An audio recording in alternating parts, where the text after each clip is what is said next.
Hello नमस्कार, स्वागत है आप सभी का। देखिए आज हम डिटेल में बात करेंगे बिहार शिक्षक भर्ती 2.0 की और बहुत ही आसान शब्दों में समझेंगे सभी चीजें बात करेंगे कि पद कितने हैं, एलिजिबिलिटी क्राइटेरिया क्या है और एग्जाम पैटर्न कैसा रहेगा, अदर स्टेट की क्या स्थिति है, किस में कितने मार्क्स चाहिए, सभी पहलुओं पे हम बात करेंगे, कुछ भी नहीं छोड़ेंगे। और आपका सब्जेक्ट कॉम्बिनेशन जो कि सबसे प्रॉब्लम वाली बात होती है उसकी भी बात करेंगे बहुत आसान शब्दों में। वीडियो में एंड तक बने रहिएगा और चैनल पे पहली बार आए हैं तो सब्सक्राइब जरूर कर लीजिएगा और वीडियो को लाइक जरूर कर दीजिएगा। तो सब देखिए, बहुत ज्यादा बड़ी वीडियो नहीं बनाऊंगी, लेकिन बहुत डिटेल में आपको चीजें समझा दूंगी छोटी वीडियो में ही। एंड तक बने रहिएगा। सबसे पहले देखिए बात करते हैं, मुद्दे पे आते हैं। पद आपको पता है जो मध्य विद्यालय वहां पे कहा जाता है 6 to 8 को, पद 31,982 है।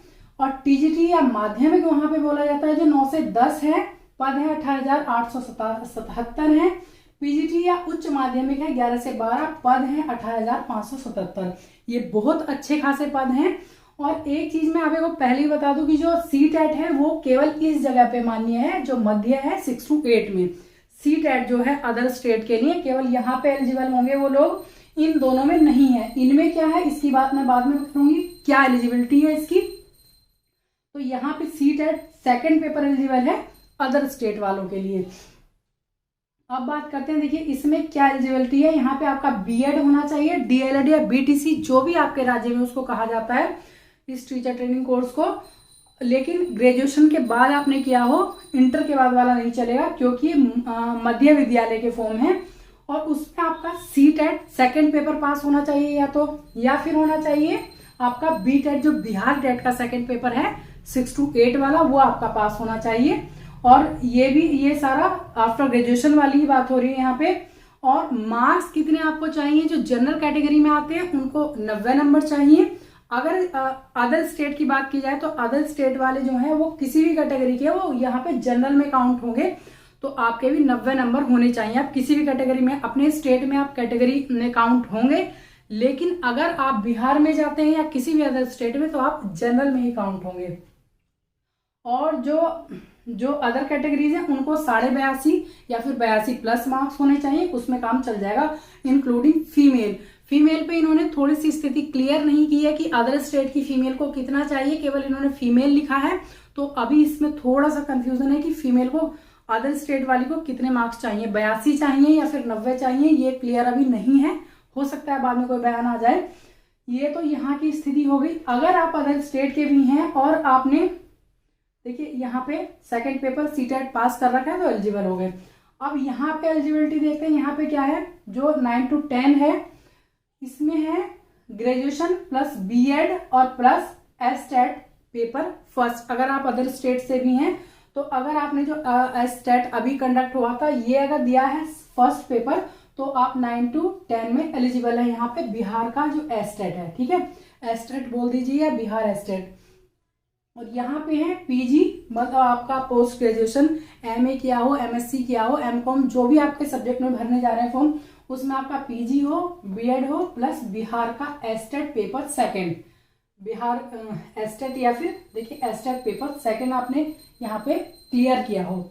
ये तो होगी एलिजिबिलिटी वाली बात, ज्यादा कोई इतनी तगड़ी वाली बात नहीं है समझने में इसमें। और मार्क्स क्राइटेरिया जो भी आपका रहा होगा, पास होंगे तो पास ही होंगे क्योंकि बिहार का ही है, अदर स्टेट वाली इसमें बात नहीं है। क्योंकि अदर स्टेट के अगर बच्चे हैं तो वो अगर पास होंगे तो इसमें एलिजिबल है। अब इसमें आते देखिए सब्जेक्ट कॉम्बिनेशन की सबसे बड़ी बात, पहले इनकी बात करते सब्जेक्ट वाली, ये थोड़ा सा टेढ़ा है तो इसकी बात बाद में करेंगे। देखिए इसमें क्या है, इसमें आपको केवल जो आपका सब्जेक्ट है उसमें आपको ग्रेजुएट बीएड होना चाहिए और आपका एसटेट पेपर फर्स्ट, इसमें केवल इतना ही चाहिए। आपके अपने जो एग्जाम देने जा रहे हैं, मतलब जिस सब्जेक्ट का, उस सब्जेक्ट में होना चाहिए आपका, और इसमें पीजी होना चाहिए उस सब्जेक्ट में। तो इसमें तो केवल यही चलता है, लेकिन इसमें जो है आपका सब्जेक्ट कॉम्बिनेशन चलेगा, सबसे टेढ़ी बात होती है इसकी। तो इसमें क्या है, ग्रेजुएशन में आपके बहुत आसान शब्दों में समझिए, देखिए इसमें 3 पेपर होते हैं, साइंस या मैथ्स वाले टीचर बनेंगे आप, या फिर भाषा के बनेंगे, या फिर बनेंगे एसएसटी के। 3 होते हैं इसमें, साइंस या मैथ्स, भाषा या लैंग्वेज इसे कहते हैं, या फिर एसएसटी सामान्य अध्ययन या सामान्य विज्ञान। तो इसमें जो साइंस और मैथ्स वाला है, इसमें आपके पास पीसीएम और बी मतलब फिजिक्स, केमिस्ट्री, मैथ्स या बायोलॉजी, इनमें से कोई 2 सब्जेक्ट आपने ग्रेजुएशन में पढ़े हों। ठीक है, इनमें से कोई 2 सब्जेक्ट, इन 4 में से। और भाषा के लिए आपके हिंदी, संस्कृत, उर्दू या अंग्रेजी, इनमें से इन भाषाओं में से एक में आपने ग्रेजुएशन किया हो, किसी भी भाषा में। ये ज्यादा टेढ़ी चीज नहीं है। सबसे ज्यादा प्रॉब्लम आती है एसएसटी के कॉम्बिनेशन में। तो इसकी क्या है, इनका यूपी से तो बहुत अच्छा है कॉम्बिनेशन जो है। यूपी में तो हर एग्जाम में बहुत टेढ़ा कर दिया कॉम्बिनेशन, और थोड़ा गलत भी है वो। बहुत प्रॉब्लम होती है बच्चों को, बहुत से बच्चे इसको दे नहीं पाते हैं यूपी में। यहाँ देखिए, या तो हिस्ट्री, इसको सबसे ज्यादा ध्यान से आपको देखना है, हिस्ट्री या पॉलिटिकल साइंस या ज्योग्राफी या इकोनॉमिक्स या होम साइंस या कॉमर्स या फिर सोशियोलॉजी, साइकोलॉजी, फिलॉसफी, इनमें से आपके कोई 2 सब्जेक्ट पढ़े हो आपने ग्रेजुएशन में, तो आप एसएसटी का एग्जाम दे सकते हैं। मतलब ये फॉर्म आप भर सकते हैं। ठीक है, इनमें से कोई भी 2 आपके पास सब्जेक्ट होने चाहिए, ज्यादा टेढ़ा नहीं है ये। और इसमें मैं आपको बता चुकी हूँ, आपके अपने सब्जेक्ट में आपका ग्रेजुएशन हो और इसमें अपने सब्जेक्ट में पीजी हो। अब आती है बात, देखिए एग्जाम पैटर्न की। एक चीज और है इसमें, आप सभी को पता है कि 2 महीने के अंदर सारे चीजें पूरी हो जाएंगी। और जो सीटेट अपीयरिंग वाले हैं उनको थोड़ा सा ये है कि अगर एग्जाम डिले होता है, क्योंकि वो जनवरी में होगा, तब तो मौका मिल सकता है। कुछ नहीं पता पहले की तरह जो चेंजेस हुए अगर इस बार भी हुए, नहीं तो अभी इन्होंने साफ मना कर दिया है कि जो अपीयरिंग है उनको मौका नहीं दिया जा रहा है। अब इसमें देखिए, जो एग्जाम पैटर्न है, इस बार एक ही पेपर होगा। जो पहले भाषा का पेपर अलग हुआ था वो नहीं होगा, एक ही पेपर होगा। 150 नंबर और 150 क्वेश्चंस वाला होगा। 1 पेपर हो गया, 150 प्रश्न और 150 मार्क्स हो गया। 2 भागों में डिवाइड होगा। पहला होगा भाषा का, 30 प्रश्न होंगे ओनली उसमें। पहले 100 प्रश्न होते थे, इस बार 30 हैं। और दूसरे बारे में 120 प्रश्न होंगे। और कितना इजी है, इससे इजी कोई पेपर शायद ही होगा। वैसे इससे बड़ी कोई भर्ती भी नहीं आई है आज तक इतिहास में, जो टीचिंग एग्जाम का इतिहास है। और इससे इजी पेपर भी कोई नहीं होगा। देखिए, इसमें होगा हिंदी के 22 प्रश्न होंगे और अंग्रेजी के होंगे 8 प्रश्न ओनली। और ऐसी कोई बाध्यता है नहीं कि इसी के करें या फिर इसी के करें, आपको केवल इसमें 9 अंक लाने अनिवार्य हैं। ये क्वालिफाइंग नेचर का है, ये वाला जो पेपर है आपको क्वालिफाई करना जरूरी है। क्योंकि अगर आप इसको क्वालिफाई नहीं करते हैं तो आपके ये पेपर में अगर पूरे 120 मार्क्स भी लाते हैं तो ये चेक नहीं होगा। इसको ज्यादा सीरियसली नहीं लेना है, लेकिन इसमें पास होना जरूरी है। बहुत इजी प्रश्न आते हैं, लेकिन मुझे लग रहा है कि इतना कम इन्होंने एलिजिबिलिटी इसमें क्वालिफाइंग मार्क्स रखे हैं तो नेगेटिव मार्किंग की बात ना हो जाए बाद में, ऐसा मुझे लग रहा है। अब इधर आइए, देखिए 120 प्रश्न का होगा। इसमें 40 प्रश्न होंगे, ये सभी के लिए है एग्जाम पैटर्न। ये भाषा का पेपर सभी के लिए होगा। इसके 6 to 8 के लिए भी, 9 to 10 के लिए भी, 11 to 12 के लिए भी, सभी के लिए होगा। समान है इस तरह का, बस ये है प्रश्नों का स्तर जो है अलग होगा सभी के लिए। इसका अलग, इसका अलग और इसका अलग होगा, लेकिन जो पैटर्न है वो सेम रहेगा। भाषा का सबका होगा इसी तरह से, हिंदी, अंग्रेजी या जो भी आपकी अपनी भाषा है इसके साथ अंग्रेजी अनिवार्य है। और ये इसके होंगे 120 प्रश्न का अपने सब्जेक्ट का होगा। जैसे इसमें अगर इसकी बात की जाए तो इनका अपने सब्जेक्ट का होगा, जितने भी होते हैं सब्जेक्ट, इनमें से हिस्ट्री, पॉलिटी, ज्योग्राफी, इकोनॉमिक्स, इस तरह के इनमें से प्रश्न आएंगे अगर एसएसटी का है।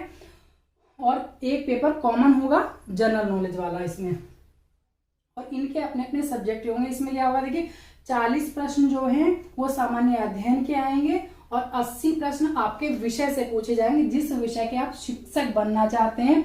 इसमें साइंस और मैथ से होंगे वो वाले प्रश्न, इसमें भाषा से होंगे, और इसमें ये जो सब्जेक्ट होते हैं 5-6 इनमें से होंगे।